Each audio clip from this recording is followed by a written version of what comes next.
البدع والأهواء، أهل البدع العقائدية وأهل البدع السياسية.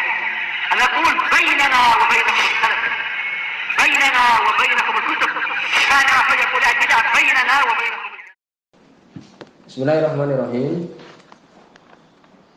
Alhamdulillah wassalatu wassalamu ala Rasulillah wa ala alihi wa sahbihi ma ba'd. Kita akan meneruskan pembacaan syarah dari Bulughul Maram. Banyak kita mengambil di sini dari syarah atau penjelasan yang ditulis oleh Syekh Muhammad bin Ali bin Hizam hafizallahu taala. Pada pertemuan telah lewat disebutkan di dalam Kitab Taharah bab izalati najasah, bab menghilangkan najis dan penjelasannya. Setelah kita menyelesaikan bab tentang masalah air, kemudian masalah tempat air, kita masuk sekarang bab menghilangkan najis. Disebutkan ya pada pertemuan telah lewat tentang masalah khamr, minuman keras. Yang benar itu adalah suci. Itu adalah diharamkan dalam syariat kita, tapi itu adalah suci. Kesimpulannya demikian. Kemudian juga dibahas tentang permasalahan daging keledai yang dipelihara, maka diharamkan. Awalnya diperbolehkan, kemudian diharamkan. Demikian. Terjadi khilaf di antara para ulama, tapi demikian yang rajih itu adalah suci. Keledai itu adalah suci. Demikian juga bigol, keturunan antara keledai dengan kuda. Berikutnya kita akan bahas di dalam bab izalatin najasah, menghilangkan najis, wa bayaniha dan penjelasannya. Hadis nomor 24. Wa an Amr bin Kharijah radhiyallahu anhu. Hadis ini hasan li ghairihi. Ya, hasan karena yang lainnya. Sedangkan lafaz yang kita akan baca itu adalah dhaif. Karena ada Syahr bin Hausyab, terjadi perselisihan tentang keadaan orang ini, mukhtalafun fihi. Dan yang benar adalah dhaif, tapi ada hadis penguat. Hadis Abdullah bin Umar radhiyallahu anhuma indal Baihaqi yang ditulis oleh Imam Baihaqi di dalam buku beliau Sunan al-Baihaqi. Jadi hadis ini adalah hasan li ghairihi, bisa dilaksanakan. Qala beliau mengatakan Amr bin Kharijah radhiyallahu anhu, khatabana Nabi sallallahu alaihi wasallam bi Mina. Nabi berkhutbah di hadapan kami di Mina ketika haji wada. Nabi cuma sekali saja melakukan haji, dan setelah itu beberapa saat kemudian beliau menghadap Allah Subhanahu wa taala. Wa huwa ala rahilatihi, dan Nabi di atas rahilati kendaraannya, yaitu apa? Onta. Wa lu'abuha yasilu ala katifi, dan air liur dari onta itu yasil, menetes atau mungkin mengalir di katifi, pundakku. Waktu itu Amr bin Kharijah di sampingnya Nabi, sampai kemudian air liurnya itu dari air liur onta itu menetes atau mengalir di pundak beliau. Akhrajahu Ahmad wa Tirmidzi wa shahahu. Di sini berarti dibahas masalah apa? Permasalahan lu'ab hayawanat. Lu'ab air liur dari binatang. Kalau tadi berarti bagaimana? Suci. Ya. Karena hadis ini hasan li ghairihi, berarti bisa dilaksanakan. Menunjukkan bahwa apa? Air liur dari onta itu adalah suci. Lalu bagaimana yang lain? Wa fil hadis taharatul abul ibil wa huwa kadzalik bil ijma', sepakat. Ijma' para ulama itu adalah suci. Demikian juga yang lainnya, yaitu apa? Allati yu'kal lahmuha, yang dimakan dagingnya. Berarti air liur yakni kambing, sapi, kemudian juga mungkin ayam mungkin kalau ada. Ya, itu adalah apa? Suci. Ya, itu. Yang boleh dimakan demikian suci. Terjadi khilaf tentang apa? Yaitu himar, bigol, sibak, binatang buas.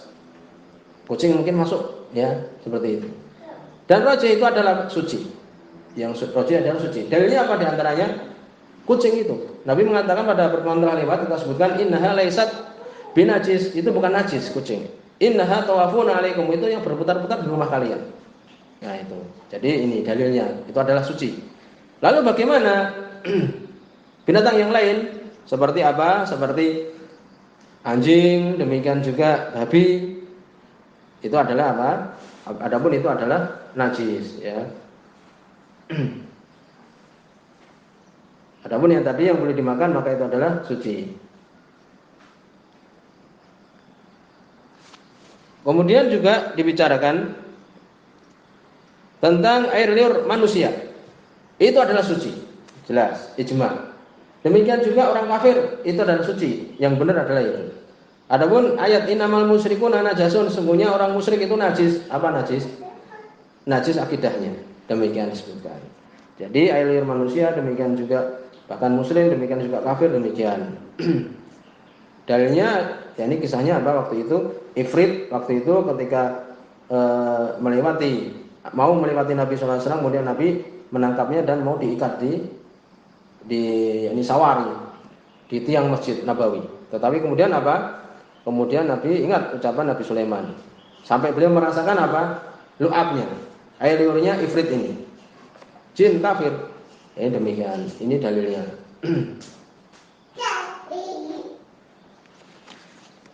Kemudian berikutnya hadis nomor 25.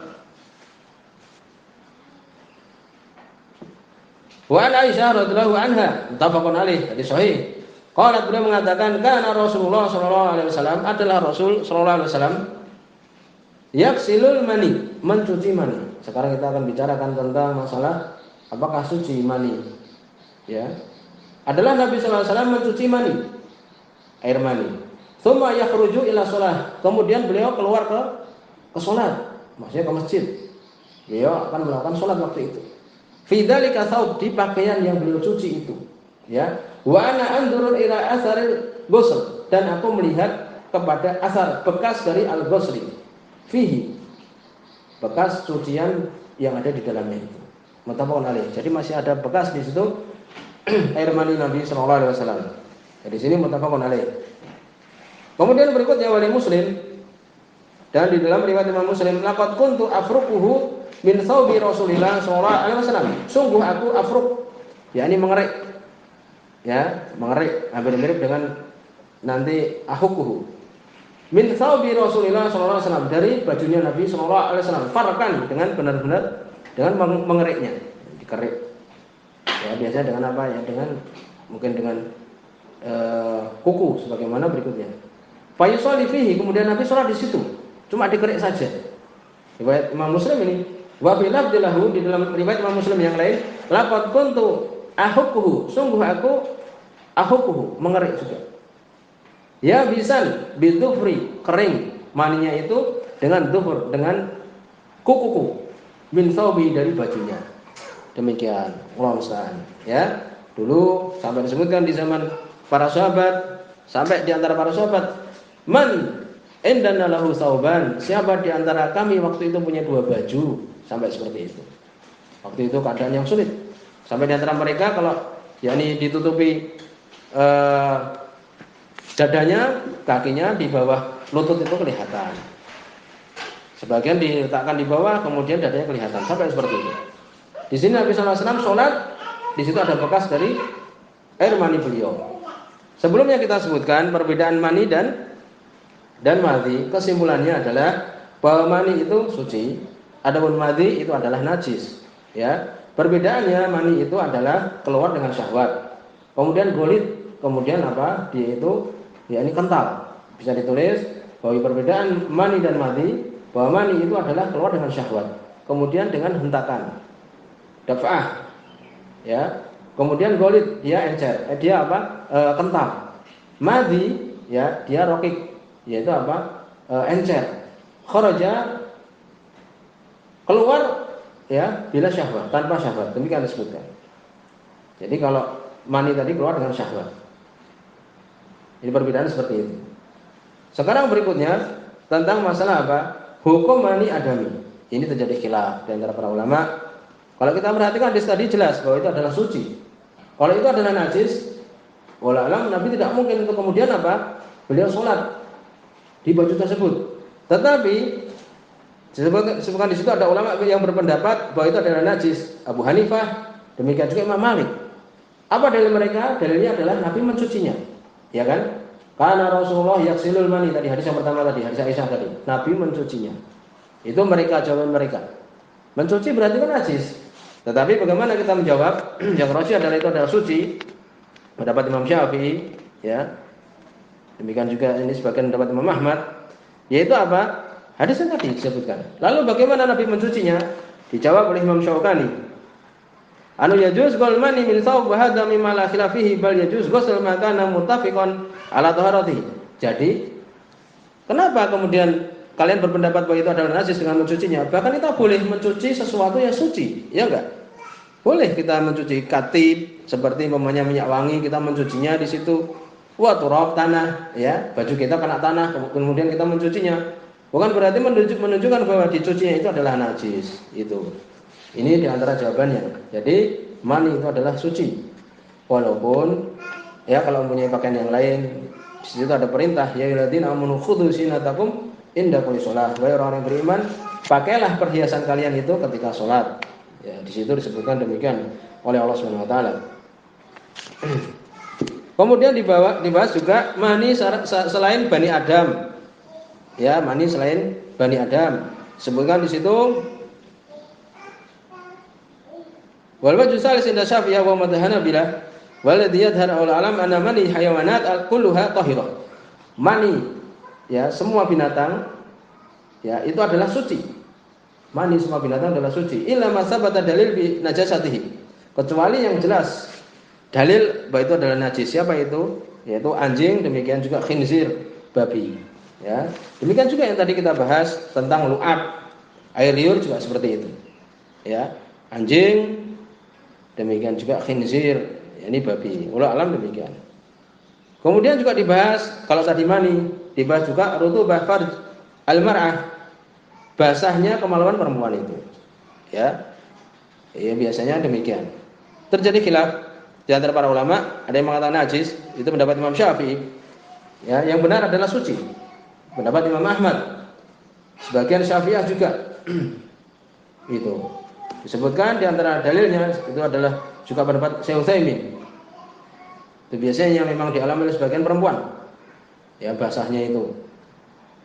Disebutkan di sini fainal qaul bi najati fi minal haraj. Kalau mengatakan najis itu sangat berat sekali, ya, itu adalah sesuatu yang berat. Demikian juga tadi hadis Aisyah. Karena sudah bercampur juga ana mani qad khalatahu tilka rutubah. Jadi mani itu ada bercampur dengan basahnya itu.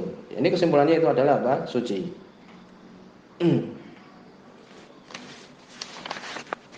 Kemudian berikutnya hadis nomor 26. Wa an Abi Samh radhiyallahu anhu. Hadis ini hasan, yakni bisa dilaksanakan.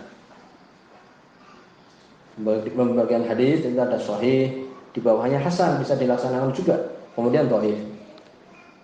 Qala beliau mengatakan qala Rasulullah sallallahu alaihi wasallam yughsalu min baulil jariyah.